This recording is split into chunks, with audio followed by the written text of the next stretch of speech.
Revêtez-vous de toute l'armure de Dieu, afin de pouvoir résister aux artifices du diable, et ayant tout accompli, tenir ferme. Éphésiens 6, 11, 13.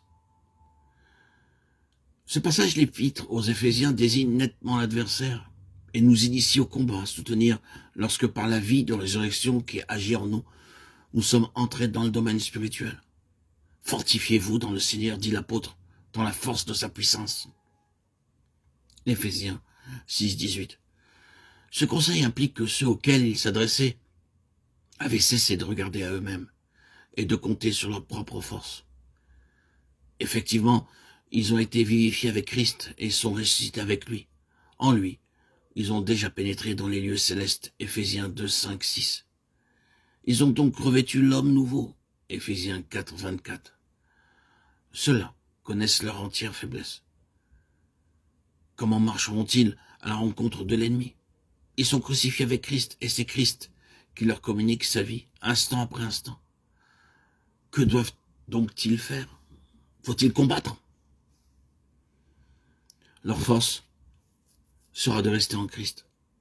Ils sont exhortés à se fortifier dans le Seigneur et dans sa force toute puissante, à se tenir ferme là où ils se trouvent, sur le terrain du calvaire, à demeurer inébranlables malgré toutes les ruses du diable qui essaie de les attirer hors de leur forteresse et de les amener à quitter leur refuge.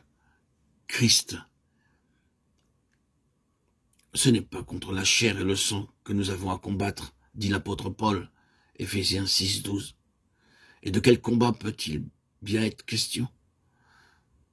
L'ennemi, Satan, esprit mauvais, attaque l'homme spirituel dans le domaine spirituel où il se meut maintenant. Il l'y attaque. Il étreint l'homme intérieur qu'il essaie d'étouffer et lui livre de vraies batailles.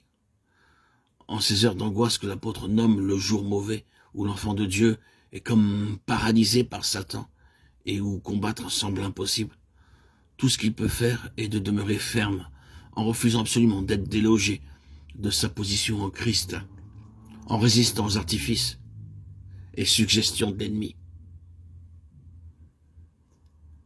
Bien qu'en ces heures douloureuses, il semble que ce soit aux hommes que nous ayons affaire, l'apôtre nous avertit que ceux-ci ne sont que des instruments et que derrière eux, il y a Satan. Que la lutte n'est pas contre la chair et le sang, mais contre le grand adversaire lui-même. Retranché en Christ, l'enfant de Dieu voit à l'œuvre l'esprit qui agit dans les enfants de rébellion. Éphésiens 2, 2. Et parfois aussi dans les enfants de Dieu.